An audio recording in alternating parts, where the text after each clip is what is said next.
இந்த கதையில் இடம்பெற்றுள்ள அனைத்தும் கற்பனையே. இந்த காணொளி AI உதவியுடன் உருவாக்கப்பட்டது. எனவே உச்சரிப்பு பிழைகள் இருக்கலாம்.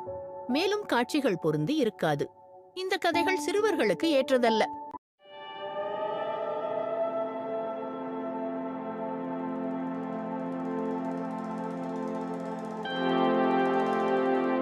சிவப்பு வேதாளம் குறித்து 2 வேறு பார்வைகள் பரவத் தொடங்கின.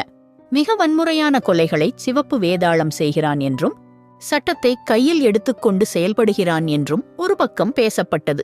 சிவப்பு வேதாளம் மோசமான நபர்களையே வன்முறையாக தண்டிக்கிறான். இந்த சமூகத்தில் அவன் மூலம் மோசமான நபர்களுக்கு அச்சம் ஏற்பட்டுள்ளது என்ற பார்வையும் மறுபக்கம் பேசப்பட்டது. இது குறித்து எல்லாம் பிரசாந்த் கவலைப்படவில்லை. அவனுக்கு குருதி தாகம் ஏற்படும்போது மிகச் சாதாரணமாக ஒரு மோசமானவனை கண்டுபிடித்து தலையை துண்டாக்கி இளநீர் குடிப்பது போல் இரத்தத்தை குடித்து வந்தான். சேலத்தைச் சுற்றியுள்ள பகுதிகளில் தலைவேறு முண்டம் வேறாக பல நபர்கள் காவல்துறையினரால் கண்டுபிடிக்கப்பட்டனர். காவல்துறையினரை பொறுத்தவரை சிவப்பு வேதாளம் என்பவன் மனநலம் பாதிக்கப்பட்ட கொலைகாரன் மட்டுமே. இந்த சிவப்பு வேதாளனை பிடிக்க தனிப்படை அமைக்கப்பட்டது. ஆனால் எந்த மறைக்காணிகளின் கண்களுக்கும் சிவப்பு வேதாளம் தட்டுப்படுவதில்லை என்பதால் சிவப்பு வேதாளம் குறித்த ஒரு சிறு தகவலையும் காவல்துறையினரால் கண்டுபிடிக்க முடியவில்லை. இதுவரை சிவப்பு வேதாளத்தால் குழந்தை கடத்தும் ஆள்கள், போதைப்பொருளை விற்பனை செய்யும் ஆள்கள், பெண்களை விற்கும் ஆள்கள், உடல் உறுப்புகளை திருடும் நயவஞ்சக மருத்துவர்கள் என்று பலர் தங்கள் உயிரை விட்டிருந்தனர். பிரசாந்த் யாரை கொன்றாலும் அவர்கள் செய்த குற்றத்தை வெளிப்படையாக தெரியும்படி அடையாளப்படுத்திவிட்டு சென்றான். அதனால் மக்கள் மத்தியில் சிவப்பு வேதாளத்திற்கு எதிராக பெரிய எதிர்ப்பு இல்லை. ஆனால் எல்லா அயோக்கியத்தனங்களும் மக்களுக்கு நல்லது செய்வதாக சொல்லும் அரசியல்வாதிகளிடம் தொடங்குவதால் தங்கள் தொழிலுக்கு இந்த சிவப்பு வேதாளம் சிம்ம சொப்பனமாக விளங்குகிறான் என்று அரசியல்வாதிகள் ஆத்திரம் கொண்டனர். முதலில் சேலம், தருமபுரி, நாமக்கல் பகுதிகளில் மட்டுமே சிவப்பு வேதாளனின் தாக்கம் அதிகம் இருந்ததால் தமிழ்நாடு அளவில் அரசியல்வாதிகள் மத்தியில் பெரிய கவனிப்பு இல்லை.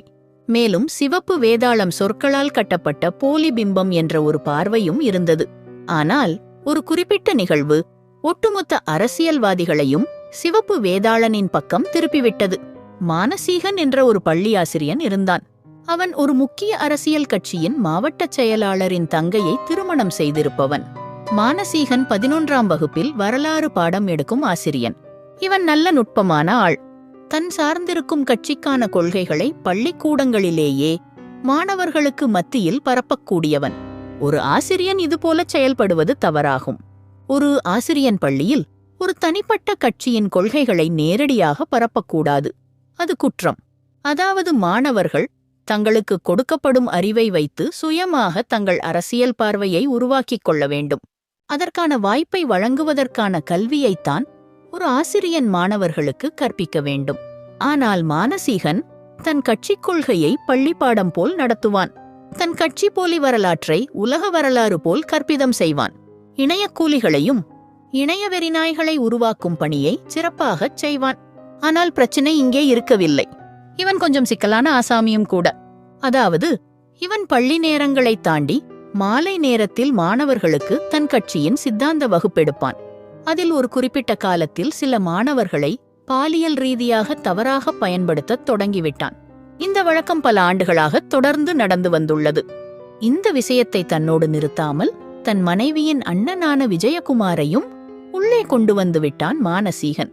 விஜயகுமார் அந்த கட்சியின் மாவட்டச் செயலாளர் என்பதால் இருவரும் சேர்ந்து சேலத்தின் புறநகர் பகுதியில் ஒரு பெரிய பண்ணை வீட்டை கட்டி அதில் மாணவர்களை கொண்டு வந்து பாலியல் தேவைக்கு பயன்படுத்தத் தொடங்கினர்.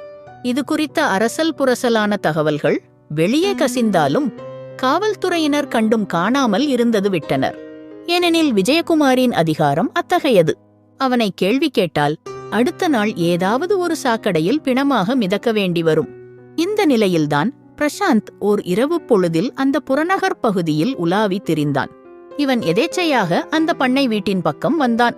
அங்கே சில மாணவர்கள் இருப்பதை கவனித்தான். மிக லாவகமாக வீட்டில் நுழைந்து மறைந்து நின்று நிகழ்வுகளை கவனித்தான். அங்கே என்ன நடக்கிறது என்று புரிந்து கொண்டான். உடனே ஒரு காட்டு மிருகம் போல் வேட்டையாடத் தொடங்கினான். அடுத்த நாள் காலையில் காவல்துறையினர் அந்த பண்ணை வீட்டைச் சுற்றி நின்றிருந்தனர். பொதுமக்கள் அங்கே கூடிவிட்டனர். வீட்டின் முன் இருந்த கட்சியின் கொடிக்கம்பத்தில் 5 உடல்கள் மற்றும் 5 தலைகள் கட்டி தொங்கவிடப்பட்டிருந்தன.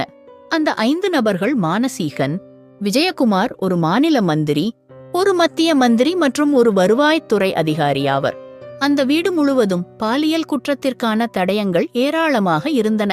அன்று முழுவதும் ஊடகங்களில் இந்த நிகழ்வுதான் பேச்சு பொருளாக இருந்தது. சிவப்பு வேதாளன் குறித்த மாறுபட்ட பார்வைகள் தொலைக்காட்சி விவாதங்களில் இடம்பெற்றன. இந்த இந்திய நிலப்பரப்பே தமிழ்நாட்டை திரும்பிப் பார்த்தது. சிவப்பு வேதாளத்தின் செயல் சரியா தவறா என்று விவாதம் செய்த ஊடகங்கள், ஒரு அரசியல் கட்சியின் அதிகார மட்டத்தில் இருக்கும் ஆட்கள் இதுபோன்ற குற்ற செயல்களில் ஈடுபடலாமா என்ற கேள்வியை கேட்டு விவாதம் செய்ய தவறின. ஒரு சமூகம் முறையாக இருக்க வேண்டுமென்றால் அந்த சமூகத்தின் அனைத்து அங்கங்களும் முறையாக இயங்க வேண்டும். அதை உறுதி செய்யும் அமைப்பாக அரசாட்சி இருக்க வேண்டும் என்ற கருத்தை வலியுறுத்த ஊடகங்கள் மறந்துவிட்டன. இந்த சூழ்நிலையில் ரகசியமாக ஒரு அனைத்து கட்சி கூட்டம் நடந்தது.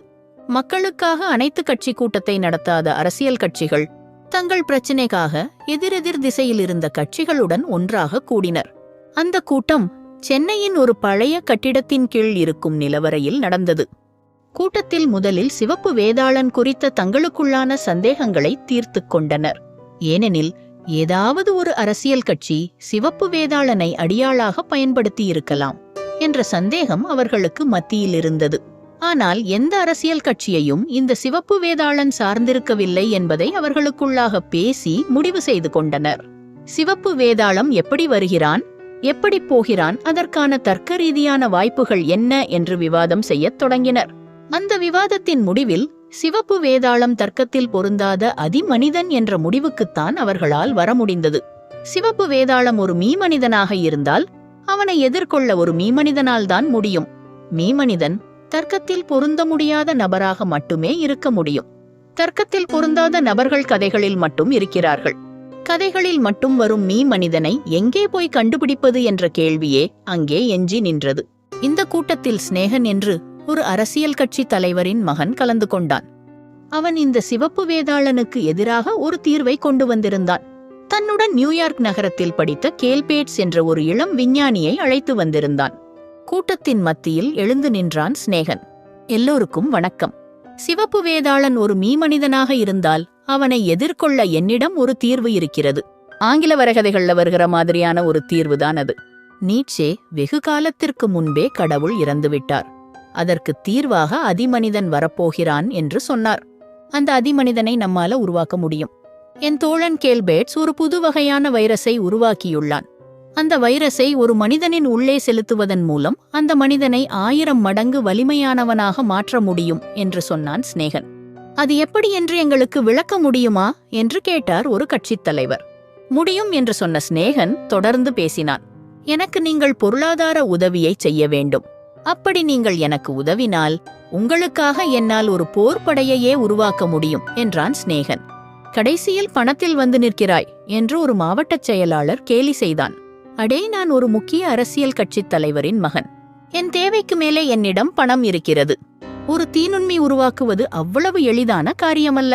எந்த பக்க விளைவும் இல்லாமல், தொற்று நோய் போல் செயல்படாமல் மற்றும் நாம் தீநுண்மியை செலுத்தும் நபரில் மட்டும் செயல்படும் தன்மையுடன் உருவாக்க வேண்டும்.